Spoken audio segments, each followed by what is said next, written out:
kapitbahay, magluluto na si Radson! Ayan na. It's your time to shine. Saan mo natutunan ito?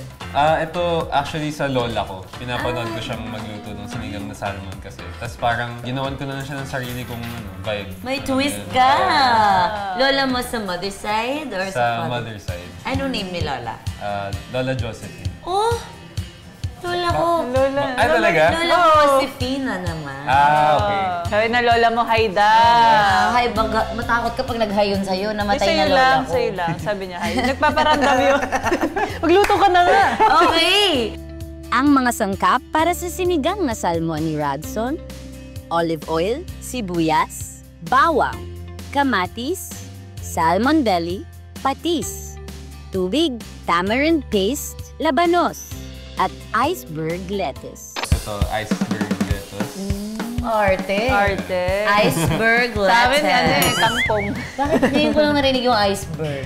Iceberg. Actually, ewan ko, yun yung tawag. Nababasa ko iceberg lettuce Nagluluto talaga. Ayaw din naman Hindi na ako naniniwala, gawa kanina. Job. May kwento ba to sa'yo? Oo nga. Pinaka-favorite ko kasing Filipino dish is sinigang. Okay. Tapos, yung lola ko kasi super close kami. And favorite niyang lutuin is yung sinigang na salmon. Favorite niya. Laking lola ka. Lola's boy ako super. Mom ko nag-abroad. Tapos syempre yung dad ko busy din sa work. Kanina mga kapitbahay, kinuwento sa amin ni Radson na naranasan na din yan tumirang mag-isa. Kaya daw siya din marunong magluto. So Radson, ilang taon ka nung sinabi mong you lived by yourself? Actually, 1 year. 1 year lang naman. Isang taon lang yun. 1 year. Kailan yun? Around 2020. Busy sa taping. Sa Voltes 5 actually. Nung ginagawa mo Voltes 5, mag-isa ka. Kalahati nung year na nakatara akong mag-isa sa Voltes 5. Olive oil. Una is yung olive oil. Okay. Alam mo, chef, nakakagwapo talaga sa lalaki. Hindi totoo. Totoo talaga. Diba? Last points yan. May nilituan ka na bang, girl? Ayan. Sa life mo? Yung lola ko syempre. Nag-isip ka eh. So bukod sa lola mo, sino pa pinagluluto mo? Oo nga. Mostly myself. Me, myself, and I? Nagte-testing ako. Mahilig ako mag-testing ng mga recipes online eh. Talaga? Damihan mo nito, favorite ko to eh. Sige. Lagyan mo to, sa mahalang ingredients ngayon, Radson. Bawang sibuyas, kamatis. Sino mga idol mo? Sa mga pinapanood mo online? Online. Ganito na Lumaki lang. ako sa Ano? kay Chef Gordon. Kilala mo ba yung Chef Elite? Chef Elite. Oo. Saan anong show siya? Hindi ka kilala! Sorry, Chef! Hopia! Mikey! Hopia! Ayun. Popiaking ka nga. Alam mo, parang mali yung gisa mo. Na-tense tuloy. Parang di naman marunong. Joke lang, Radso. Joke lang. Ayaw mo lahatin. Masyado madami. Dami. Madami masyado. Dagdagin natin ng laman. Sige. Lahatin ko na ha.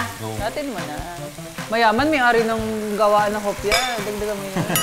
Tuturuan kita ng konting technique sa pagluto ng salmon. Gisa mo ng konti sa patis. Kasi, di ba, malansa ang salmon. Yes. Ginagawa mo yan? Hindi ko alam na yun yung purpose niya. Akala ko for flavoring siya. Hindi, gigisa mo na yan sa patis para mawala ang lansa.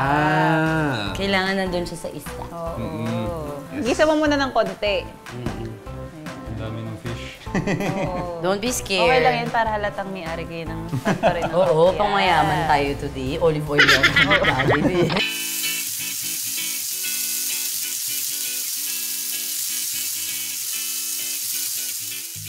Ayan, so nilagyan na ng tubig, mga kapitbahay.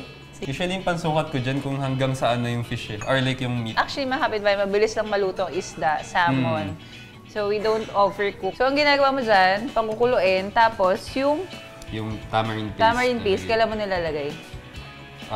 Pagkalagay ng 3, 2, 1! nilagay ko agad. Agad. Sama Minimix na sa mo na kulo. agad. Kung hindi ka artista, ano ka ngayon? Nag-aaral ako ng law for sure. Talaga? Parang bagay. Pwede mo pa naman ituloy. Anong pre-law inaral mo? Hindi. Tapos na ako ng pre-law. Anong? Legal management. So, Yung sa- pinlano mo talaga mag-law? Oo. Lagyan natin ng pepper, sama sa kulo. Yeah. Nung nag-artista ka, graduate ka na ba ng legal management? Sakto yun. Before ako mag-audition for Starstruck. Graduation ko nun. So, numakad ako nakatoga. Tapos pagdating ko nung third screening, nakatoga ako sa GMA. Same day? Same day talaga. Pagkatapos ko rumamba sa stage sa graduation, diretso ako GMA. Tapos, on that third audition, nalaman mo nang part ka ng mga sasali sa Starstruck o hindi? Hindi pa, kasi I think around mga ano pa kami. Mga 50 pa. Check natin to, oo. O, habang kumukulo, Kumukulo na. ilagay na ang Okay. labanos. Okay. Takpan na hanggang lumambot. Ayan. O, hinahan mo na yung apoy para simmer na. Hinilaan na natin. Okay.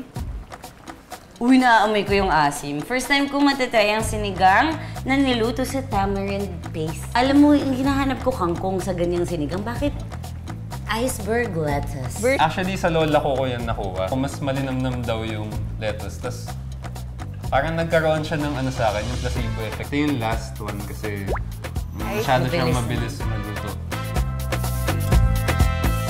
Ikaw yung chef dito, kumbaga. Kailangan na taga-assist lang kami. Okay, winner. Tapos na. Tapos na! Mga kapitbahay, luto na ang ating sinigang na salmon.